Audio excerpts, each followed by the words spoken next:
Hello, my name is Wayne Barnum. I will be giving the topic lecture on the January-February LD and February Public Forum topic of resolve. The United States ought to become party to the United Nations Convention on the Law of the Sea and/or the Rome Statute of the International Criminal Court. The public forum wording is essentially half of this resolution in that the United States should accede to the Rome Statute of the International Criminal Court. I think it's interesting that we both have the same topic for LD and public forum, as well as the LD one is a very policy worded type of motion. It'll become an interesting dichotomy the more the season develops, but considering that this is our state topic, it's good to have a lot of importance on it and really understand how to work about those policy resolutions. And it just helps make for policy debaters in the future, which would be great. Really, we're going to talk about the background a little bit on the definitions in history. Most of the background is just definitions, and then framing. Really, we just need to understand what these two documents are and really how they fit into the world. And then we're going to delve into some AF and neg ideas, specifically three on general advocacy, specifically on UNCLOS, and then specifically on ICC. But we have to really start with what these documents are, starting with UNCLOS, or the United Nations Convention on the Law of the Seas. It gives a lot of different ruling on what nations are allowed to do in the oceans and seas. That's the biggest understanding of it. The first half really is about transportation and what nations are given. Specifically, coastal states hold sovereignty over their territorial seas up to 12 nautical miles, in which foreign vessels are allowed innocent passage. But those 12 miles is that the nation, that state that is on the coast, has really the governing say of those 12 nautical miles in most circumstances.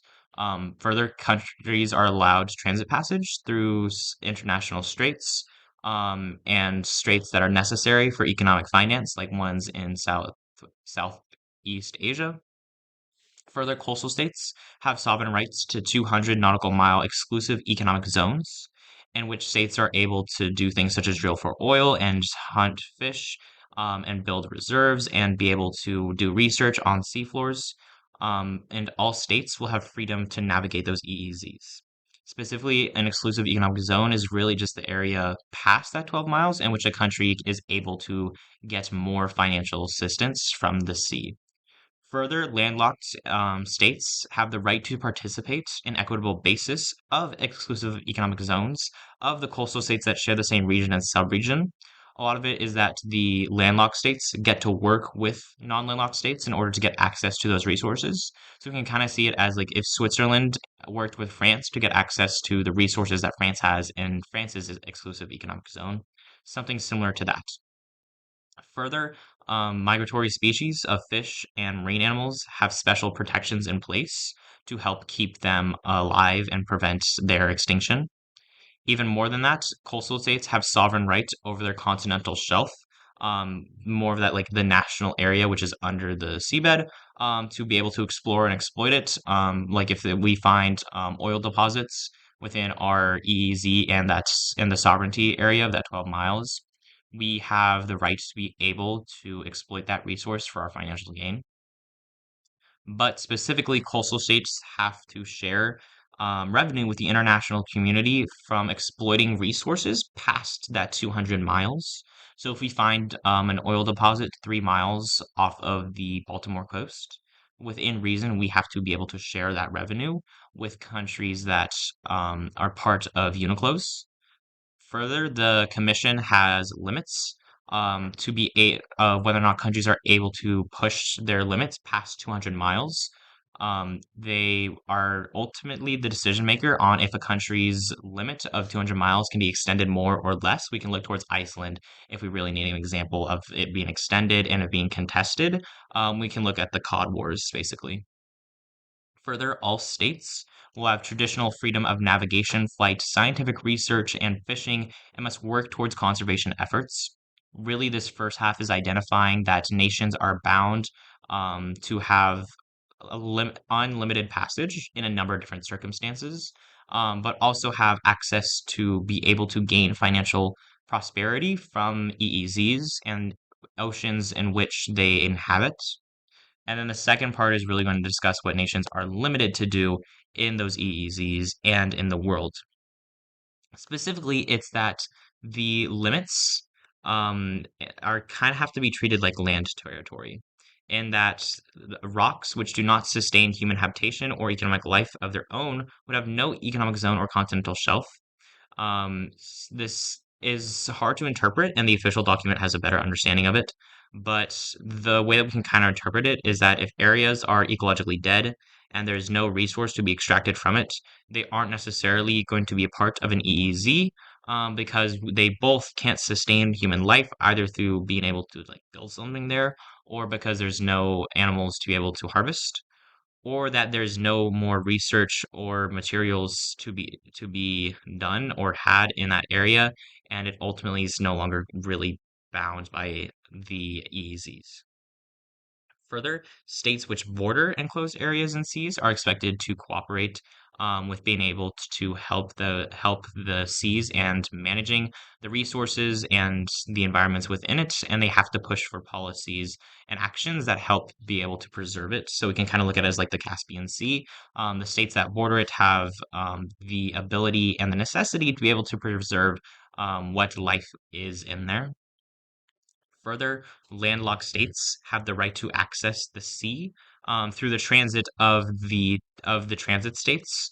So we can see it as like again, Switzerland has the right to use France or another coastal states to be able to get access to and from the sea, so that they can be able to get financial or military benefits from UNCLOS. Further, all specific marine scientists in the EEZs and on the continental shelf are subject to consent of the coastal states. So those scientists have to work under the country which owns the EEZ and have to follow their rules. But in a lot of the cases, they have to get that consent from other states as well, not just from the EEZ when research is done for peaceful purposes. We can kind of look at it is that if a Italian researcher wants to go into French EEZ in order to look at marine biodiversity there, they have to get consent from a number of different states, but primarily from France. Further, states are bound to promote and develop the transfer of marine technology on quote, a fair and reasonable terms and conditions.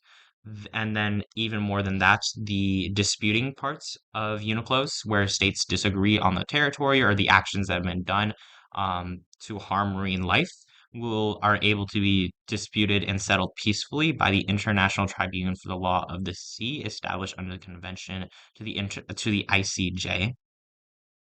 Really what the second half defines is a lot more technicality stuff, but in that nations work together in these EEZs for scientific purposes or financial gain, or even military in some cases, and that they have to work in order to manage the resources, to preserve biodiversity, to make sure that these places don't lose the marine inhabitants that they do and essentially preserve the oceans and the worlds so that if they do choose financial routes such as exploitation through drilling and harvesting marine life, then it will be able to last a long time and not destroy global fishing or population routes and be able to preserve the world for ecological prosperity.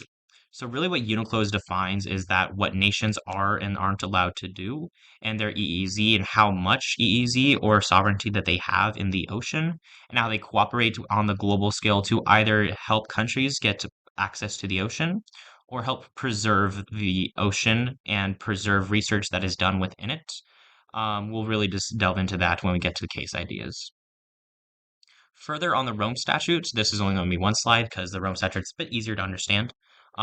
It's essentially built the ICC. Obviously, the project started in Rome in the late 80s and really came to fruition in about 2002. The foundations had been going on for a long time. We can look towards like the Geneva Convention and other documents which help limit the atrocities from war.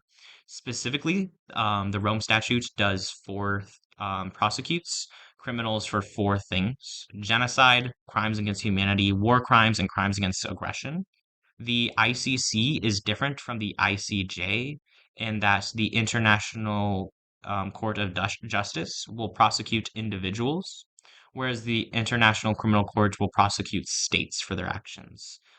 We can kind of look at it like if we want to, let's look at Rwanda and the Rwandan genocide and where if we wanted to prosecute people who committed war crimes and acts of genocide in the Rwanda genocide, the people themselves would go to the ICJ, where if we wanted to prosecute the state, then we would turn to the ICC. Although in the Rwandan genocide, the state in most cases disputed, but you can kind of get the general idea. Specifically, the ICC is somewhat of a supplement and that they work where national governments can't or won't act on the crimes themselves. We can kind of look at it like if Donald Trump commits one of those four things, and the US courts fail to prosecute him, then the ICC would step in to be able to prosecute Trump or that government body for failing. Further, the court relies on cooperation from the countries and from member parties to investigate the crimes in order to make the arrests. They have specific prosecutors and investigators at the ICC and Rome Statute to be able to build cases, but a lot of it mostly comes from countries submitting themselves to the ICC in order for the ICC to get evidence for these cases. Further, enforcing the sentencing for those states has to be done by them, as the ICC doesn't necessarily have a police force to be able to tell people to go to courts and to be prosecuted. And so they have to rely on the states within the ICC in order to do it. Further, cases can really be brought by treaty members, by Security Council members, and ICC prosecutors. Those are the people who, like, in most cases where states don't choose to submit proposals, is where they do it themselves. Further, state parties are responsible for funding the ICC, electing judges, and cooperating with the organization. The main three things that I think apply to the debate topic as a whole is that the Rome Statute, one, prosecutes the four type of crimes we've already discussed. Two, relies on international cooperation for it to exist. And three, treats justice a little bit different than the United States. Specifically, United States internal justice relies on a different court system, specifically in that we promote jury courts and jury decision, whereas ICC and a lot more of the international standard is more towards judge ruling and judge decision making rather than jury. And that leads to larger dichotomy when we get towards the actual discussion of the resolution itself. But this is just what you really need to know for the two documents, and that UNCLOS bounds what countries aren't and are allowed to do on the sea and promotes cooperation in order for countries to be able to get monetary gain from the sea.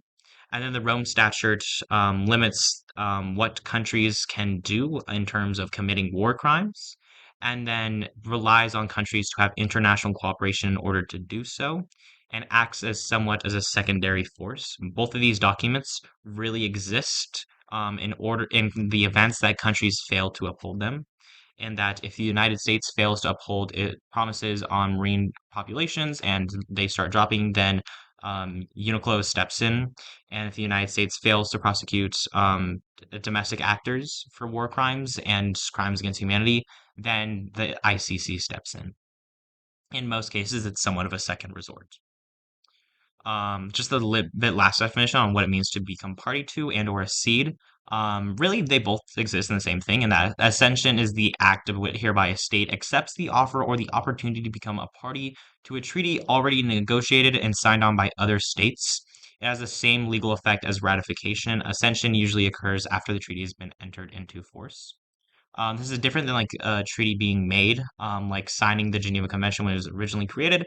This is like we joined in later. There's like this is a distinction that somewhat has to be made, just so we understand what either of them mean. They really are synonyms for each other. And so the January, February Lincoln Douglas and the February PF topic really are saying the same thing. Just LD has two documents, PF has the one. On framing, or I guess a little bit more on background, I got the ordering mixed up. My bad. The US has done a lot of things in the past, but what it specifically has done is that it fails to join a number of international treaties that a lot of other developed nation has. The United States adopts roughly about 200 treaties a year, but they're different because a lot of the ones that the United States adopts are specific ones, like specific military alliances, defensive pacts, and they usually discourage joining broad ones like these, like UNCLOS and Rome Statute, because broad ones lead to a lot of interpretations, and that means that the government goes back and forth on it, or that they just don't want to do it because it's not clear enough. Specifically, the really two big ones the United States hasn't joined is UNCLOS and the Rome Statute. For more on it, UNCLOS has been signed by about 170 different countries, plus or minus, depending if you want to count the EU as a whole. But what it really does is that it set the standard for international law that the US already follows in a number of different positions. UNCLOS, in most instances, is already seen as like the standard for how we treat the ocean. And the United States, in a number of different ways, is bound to it, not even as a signature, but as just another nation that exists. Kind of like the same thing as the ICC, like nations are bound to not commit war crimes, but the United States is not specifically upheld to what the ICC says. UNCLOS has something similar. Further, the US's barrier of entry to be a signature on these documents is Senate decision needing two-thirds majority. And a lot of the reasons why it fails is that a lot of mistrust related to both treaties in general, but also these broad treaties. And then the idea of the United States losing sovereignty over its lands and seas. We'll get into that as we head towards neg cases. But the United States has in the past worked under Article 12 with the ICC before, but it doesn't have major influences on the courts. Like we don't have U.S. judges on the ICC courts, but the United States obviously knows what the ICC is, has worked with it in the past, and in some cases has been questioned by the ICC or even had case ideas being run by ICC. But further, the bigger context on the international scale for like the global superpowers is that none of the big three of the US, Russia, or China have signed the Rome Statute. Russia and China have joined UNCLOS, but the main thing is that none of these three nations are really on the international accountability that the ICC and the Rome Statute specifically gives. Further, Russia in about early 2024, around that time, threatened to leave UNICLOS when it really just didn't get its way in the decision-making process. And so we kind of have that dichotomy in which these three nations, one isn't a part of any, one is a part of one, but is kind of whining about it, and then the other one is only a part of one, and is kind of doing okay with it. It's China. They're just trying to take over the South China Sea. But further Trump's second term, we likely interpret we'll see less international cooperation with Trump wanting to leave NATO and Trump wanting to separate itself from Mexico and Canada in NAFTA and being anti-China and trying to be very domestically interested. We think that with the Trump regime, we're likely to see less international acknowledgments, cooperations, influence in the United States, specifically with treaties and understandings like UNCLOS and ICC that are broad and kind of have authority over the United States on international scales. We think that Trump is likely to kind of reject that as we head towards the future. Now we can get to framing. Really, there's three things I see in my mind for both LD and public forum. Firstly is justice. Obviously, the ICC has the goal of justice, and UNICLOS has a lot of underlining tones of justice, of getting like equitable access to the sea, of preserving life and having justice for nations who and having justice for nations who are harmed by the actions of other nations for destroying ecological areas and systems and EEZs. A lot of this debate can really come down towards justice and that how do we have the just world that we want for preserving both biodiversity but human interactivity with those biodiverse regions. And really treaties in summary are about international law and the relationship between preserving law and the quality and quantity in which people are able to have um, a future in which they can be equal on international and global scales. And so we think that justice is a pretty decent framework for both LD and public forum. Further quality of life is a strong route to frame things in. It's more closer to utilitarianism, which works in both of them. I just don't talk about util because it's the standard. Quality of life really works in the sense that the International Criminal Court of Justice, um, and actually International Criminal Court and the ICC, are really about preventing future harms. Most governing bodies for UNCLOS and ICC and just like the UN work to maximize quality of life and human rights and make it to where we have a better equitable world. I think quality of life is pretty good for either side in both domestic senses and foreign senses. We can relate it to both justices and the way the court system works, but also people's access to like energy and food and how we interact with the world. I think that quality of life is a good metric to understand how this debate affects people, and that's probably a good rhetoric winner as you head towards the back halves of debate. Further, governmental legitimacy is always a strong one for LD in the terms of like what is a nation allowed to do and how can it govern its people. Ultimately, this topic is about like the U.S. government's decision and its decision making and the influence that it has on the global scale, but also on a domestic scale. I think that governmental legitimacy is pretty strong for cases about nationalism, libertarianism, or even sovereignty. And it also works even on the AF and neg to determine how a government can be perceived by its people if its actions are seen as legitimate, either by joining a treaty and preserving the people's quality of life or their livelihoods, or if joining those international treaties violates its ability to govern and leads to pretty good dichotomy. For the most part, it's a pretty neg-centric understanding. It's probably going to be run on a number of neg cases. And neg will likely give a good, strong case that the US should focus on the US and a number of different circumstances. And so I think that all three of these essentially work for both types. I think that justice can be better framed under either of them, and that justice is probably going to be the overarching idea of that how do we have the means for us to be able to achieve justice in the world? And then how do we have the means to be able to hold ourselves to standards that we can achieve the best outcomes for the world?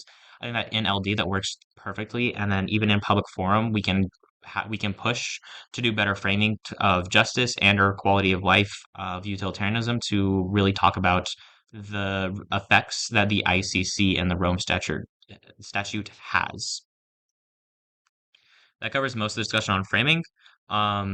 Now we're going to get towards case ideas. Really, there's three areas that I think we can do of that. We can talk about the combined, we can talk about UNCLOS, and we can talk about ICC. All of them have cases underneath them, and we'll really get to them in a one-by-one ordering. First, on the combined AF, we think that there's three big ones. Obviously, there's all the briefs that give you a number of different case ideas, and I encourage you to use them over these even, but these are mostly to give you understandings of ideas that are most likely to come out of cases and rounds, so you're better prepared to go against them or even use these as bases to start. Firstly, on accountability, the United States, in a number of different instances, has failed to be accountable for injustices it's committed in historical context. We can either look towards like the war on terror or things the United States has done in the past, just like being unjust to other countries or even different ethnic groups or peoples. We think that signing international treaties and agreeing to be bound by these rules is better to push the United States in a direction towards being accountable on the global stage, specifically to prevent the future mistakes and not even errors, but actions that we committed in the past against a number of different peoples and groups, and are more likely to not do them again, and are less likely to make those actions be possible in the first place in the future. Ultimately, accountability needs to happen for the United States and is pretty central towards justice in that it can work to mitigate harms, restore rights, and ensure fairness. Really, this first one is just the discussion on that in any sense, the United States needs to be accountable on a global scale, and signing either UNCLOS or ICC pushes the United States toward being accountable on its actions, either in terms of like biodiversity sense with marine lives, or in political senses in the actions that we do towards other countries. There needs to be accountability on the international scale, and when we do that, we put ourselves in better positions to be able to afford justice where it's needed, to restore rights where it's needed, and ensure fairness on global scales. Further on international law legitimacy, the U.S. ultimately refusing to recognize these treaties in a number of different instances kind of makes them harder to be upheld. Specifically, the U.S. failing to recognize and uphold the sanctity of international law is occurring now, in that our hegemonic our blah blah blah. Our hegemony that the United States has kind of puts us in a position where we don't really have to care about international law. In a number of cases where we undermine it, it delegitimizes that international law, which is needed for cooperation, needed to ensure quality of life, yada yada. And so we think that by becoming party to these international treaties, the United States legitimizes them and gives credibility to the verdicts of like international law, which encourages other countries to do the same.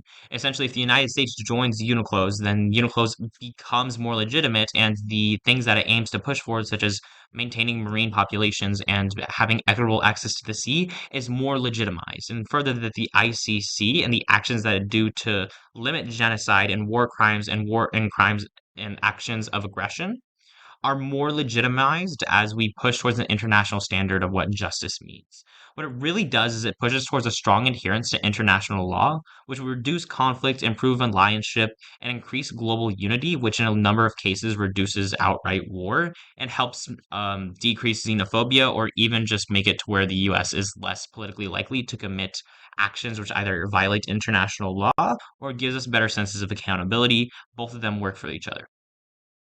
Thirdly, on Project 2025, the tagline, I just put that as the title. Really, it has to do with like a second accountability basis, just with a different link story. Ultimately, Trump and the new Trump regime threaten to destroy a lot of internal checks and balances in the United States. This is different from the first accountability point, and where accountability is that the US isn't accountable on a foreign scale. This one is that Trump is likely to destroy domestic accountability for his regime and is likely to pass a large amount of legislation to bureaucratize the government, like putting Elon and Vivek in Doge and just giving a lot more tax breaks for the rich, pushing the US towards having a lot more of a oligarchical society with a lot less internal checks, backs, and responses, specifically after his court cases have been dismissed. With that, signing international treaties helps limits a lot of this destruction of the courts and the favoring towards the presidency that we're likely to see in the Trump regime, holding the United States accountable to UNCLOS, which will likely help us push back against Trump's ignoring of climate change and a lot of the GOP's push for more oil drilling.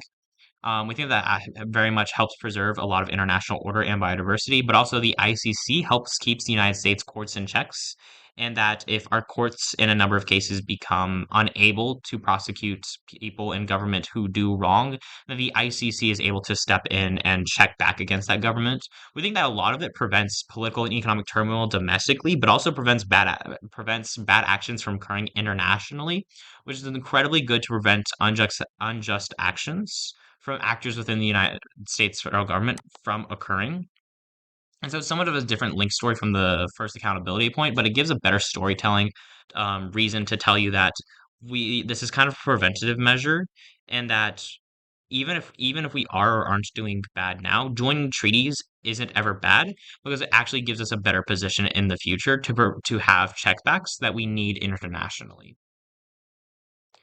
On the neg of combined, really there's two that I want to talk about. And again, there's infinitely more.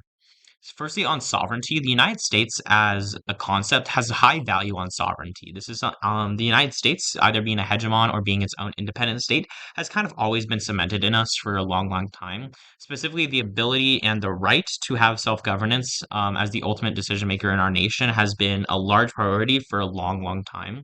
Specifically, we prioritize internal decision making, and we believe that's honestly necessary for government functioning, and that government is most legitimate when it has the most influence domestically.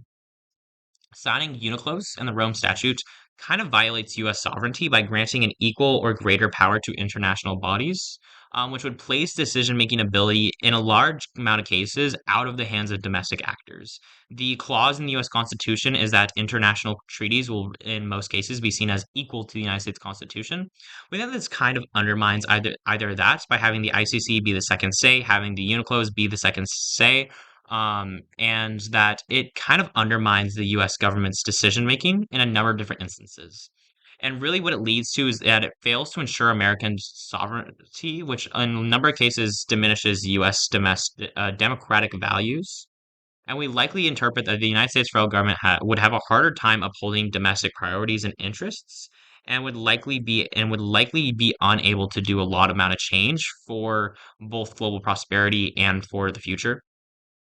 Further on justice outcomes, we have domestic courts and domestic influences in many cases are more powerful and likely to bring change than international projects in like the ICC and UNICLOS.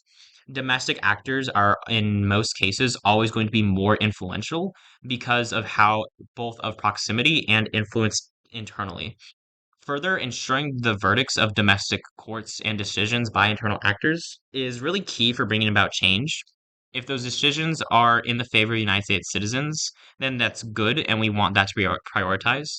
But even if those decisions are against the United States civilian population, then in most cases, being able to have those verdicts be determined so that the civilian population can find routes to work against it is in most cases is also a better beneficial route for bringing about change so that both political and social change can happen to overturn.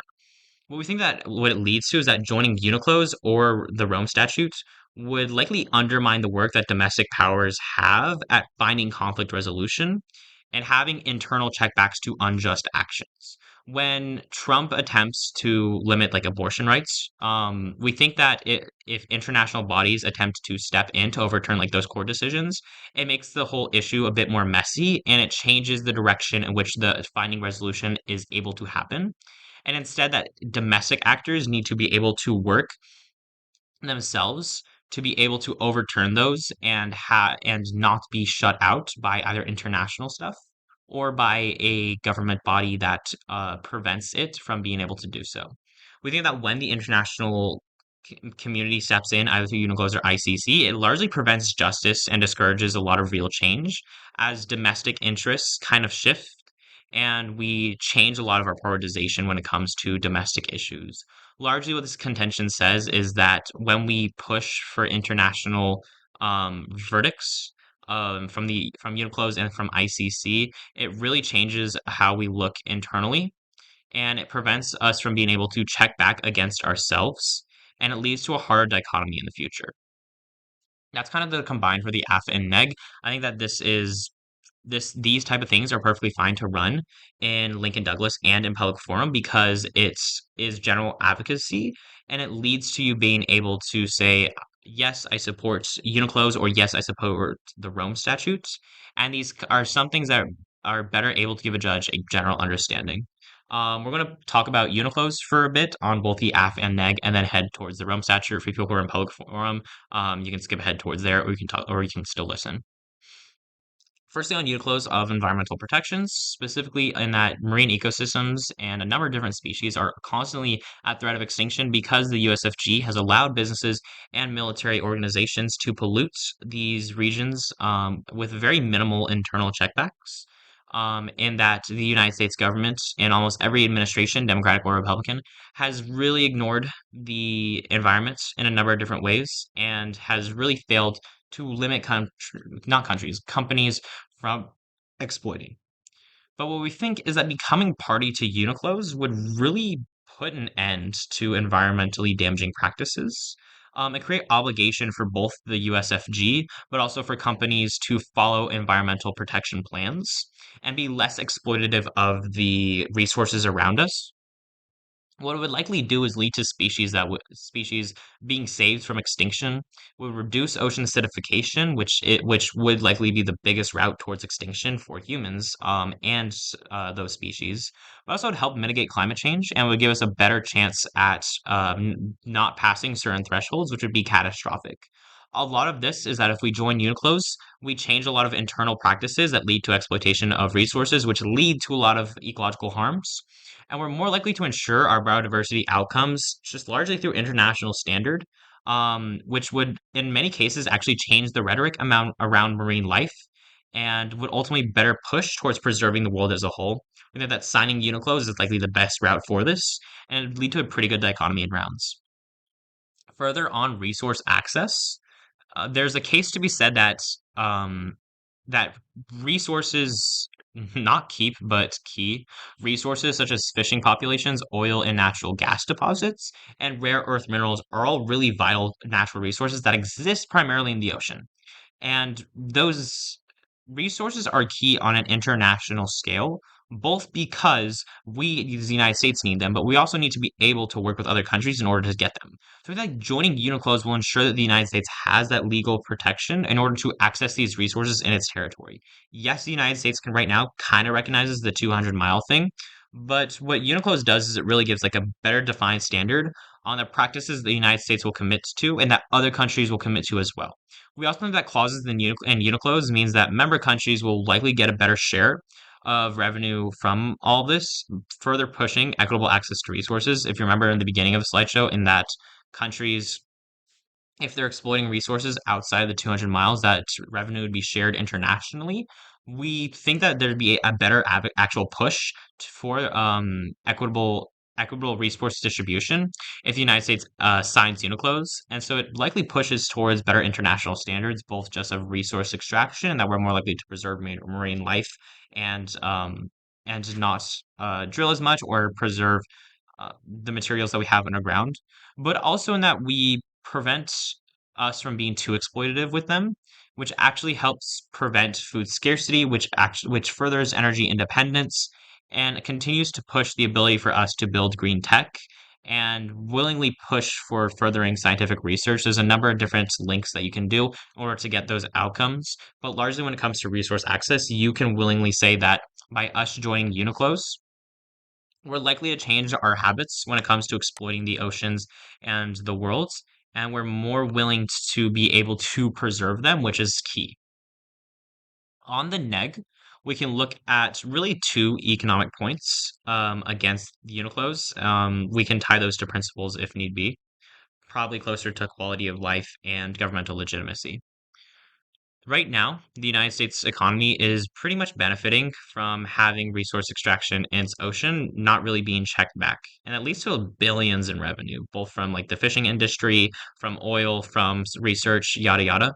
We think that signing UNCLOS means that US companies would have to pay royalties to the International Seabed Authority, part of the UNCLOS, and spend money on compliance for the environmental standards and marine safety protocols. All of that kind of sounds good. But there's the case to be said that this will likely increase the cost of doing business in the United States with US oceanic resources, and would even result in greater inflation and lower economic growth. And we think that actually it's a good case turn to say that harming economic growth prevents environmental outcomes and increases environmental backsliding, and that when we don't prioritize economic interests first, then by signing UNICLOS, we're more likely to damage the economy to a point where we can't really do that trade-off of us both losing the monetary gain of all the fish and the drilling and all the stuff that is in that EEZs, but also that we can't really fund back the green energy initiatives that AF would likely want to push for, and we just get a both net negative as a result. Further, we can look at the other economic point of energy prices and independence, and that marine oil and gas reserves in US waters are pretty critical to build energy independence and keep prices, as well as fuel, really low.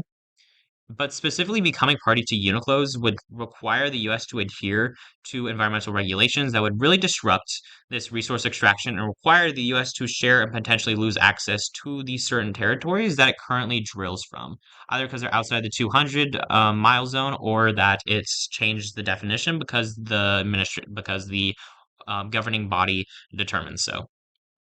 What we really think that is it kind of makes that energy independence of the US be really less concrete, and that energy independence is key to the US national security and keeping energy prices from spiking for consumers, which would likely both lead to lower quality of life as people can't get access to equitable energy, or that the government is seen as less legitimate. You can do either direction.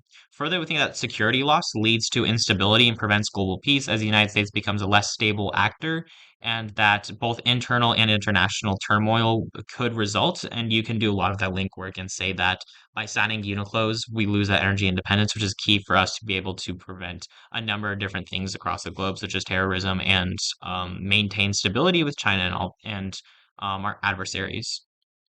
So when it comes to UNICLOS specifically, you can do a large dichotomy of either saying that we help protect the environment and we help preserve equitable access to resource. And you can also willingly say that even if we do that, there's a net economic negative that prevents us from actually helping those environments. And then also we lose out on key energy that we need in order to keep the world stable and keep ourselves from having domestic turmoil. And so I think there's a good case on either end of UNCLOS specifically that can combine with general advocacy. Onto the Rome Statute of the ICC. I think specifically that these are the cases that are probably the broadest that you can do the best link work for, and that these are going to be the ones that are very convincing for public forum, and that judges can pretty easily cling to. Again, there's briefs, and there's a number of different directions I think that the ICC cases can go, and I want you to explore those. But for me, what I would look at is alliance building, and that's the US historically has failed to strengthen alliances, to maximize human rights, maximize global relations, and achieve the standard of international justice that right now in the status quo we've really been ignoring. And a large reason for that is because of compilation of complications of cooperating with countries that are part of the ICC, but also because of our hegemonic nature, and that because we are a hegemony, we don't really have to listen to these rules. And as a result, we've done a number of bad things, and we can look towards everything we've really done in the Middle East to say that. Um, Further, we think that becoming party to the Rome Statute will help build U.S. cooperation with allies on investigations and cases in the ICC related to international justice and will strengthen ties. If the U.S. gets involved with ICC, that's another actor on the global stage that both legitimizes ICC attempts to minimize global harms and atrocities, such as the Rohingya genocide in Myanmar, but also that it helps prevent the US themselves from doing that from doing those atrocities and from being this lone actor preventing them. So like when we look at the war on terror, when the United States in a number of instances act as a lone actor rather than being under ICC jurisdiction, we think that being under that jurisdiction when preventing terrorism and doing the actions that it would otherwise do is necessary to prevent genocide, to prevent war crimes and crimes of aggression. What it likely does is it actually additionally strengthens alliances and deterring conflict as a result, and even in some instances, proving trade is better allianceship leads to better trade. But also, what it does is that it increases and legitimizes a global standard of justice and helps improve justice outcomes, as both the United States, as the power that it is, joining the ICC legitimizes it as an organizing body to help minimize global harms, but also that it just helps period with the ICC's functioning as the ICC gets a funding boost to be able to be able to prosecute war crimes and change outcomes post crime and conflict. On human rights, the United States and a number of non-signatures, but also a number of signatures around the world frequently violate human rights through their military and political decisions, through the actions that they do. We can look towards most of the things the United States has done in the 21st century in any of its conflicts. We think that domestic actors, in many cases, refuse to prosecute for war crimes, and the actors that are in government, that internally countries aren't held accountable because really the ones who commit the war crimes are the government, and why would the government ever willingly prosecute itself? And so we think that becoming party to the Rome Statute recommits the US to protecting the human rights of its own citizens and that of other countries. And that when the US joins ICC, it becomes legitimized, and it means that the United States is upheld to standards to help maximize human rights and justice and achieve means to be able to do so. Ultimately, we say that human rights will be protected by ensuring violations are prosecuted, by reinforcing standards of what constitutes human rights, and by also providing justice for victims, and that the United States, honestly, the country that is best able to do so, and joining the ICC helps push for those processing. And further, what it does is that it helps protect the definition of what human rights is and maximizes the potential to achieve an equitable world. We say that for either of these contentions that the ICC has the capacity to say that when we join, that the case to be said is we attempt to prevent conflict through being a member of the world, and that when the US joins, it itself is accountable, but also has the ability to exert accountability onto other states, and we think that that's a great thing. On the neg of the Rome Statutes, um, unfair prosecution, Right now, and both in history, the ICC is pretty riddled with political controversy and intense bias against a number of different countries and ideologies. We can look specifically at the ongoing conflicts of that the ICC prosecutors took really about 1 year to identify cases in Ukraine of genocide and acts of aggression, but has not requested any warrants or summons in Palestine or Israel in 2.5 years. Really, the only thing we've seen is the documents from South Africa accusing Israel of the crimes that it most likely committed. And so we think that becoming party to the Rome Statute will expose the US to being unfairly targeted for prosecution based on political motivations to undermine the US. Again, this is a US centric motion, so the link being affecting the United States and that US is being would in some cases be unfairly targeted. Is a valid case. And what that means is that unfair prosecution is both unjust, but would violate the rights of Americans and undermine the USFG and international standards of justice. And if you want to do a different link work on that, you could say that the United States itself would be biased against certain countries, and that by the US joining and funding and adding judges to the roster would, in a number of different cases, lead to an even more biased court system, and that the US joining the ICC in some cases would actually undermine the ICC itself and lead to an even more unfair prosecution standard. As there's a pretty fair case to say on neg that in either world, either the United States gets unfairly targeted or the United States joining pushes the ICC to be the one that unfairly targets because the US, in a number of cases, would either disagree with decision making, would throw a fit at the ICC and pull funding, or anything that you can really think of. We could say that in any world, joining the ICC leads to more unfair prosecution, which would ruin a lot of international standard of justice and would make for a worse world. On the right of the accused, the United States, as the Constitution that it upholds, and the legal systems underneath it are pretty decent at granting those accused of crimes their rights and privileges to ensure fairness in criminal cases. Specifically, we think that the US Constitution model for national and international justice isn't necessarily bad. We think that having a jury of your peers, having a right to due process, a speedy trial, and all of those things is a pretty good standard of justice and of preserving the rights of the accused.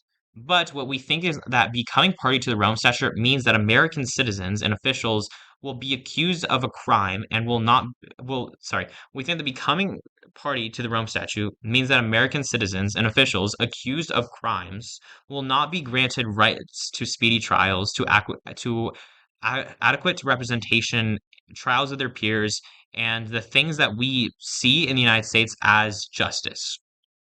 What we think that does is twofold, in that one, it fails to ensure the right of the accused, which would lead to wrongful convictions and violate due process, really undermining standards of justice that we both have in the United States, but also crumble a standard of justice that we push, that in some cases is better than the crippling ICC standard of justice. But also what it does is that it undermines the US Constitution and domestic justice outcomes, as that when the ICC in a number of cases gets the second or supplemental decision, and that the United States and the decision-making process that it has really becomes undermined.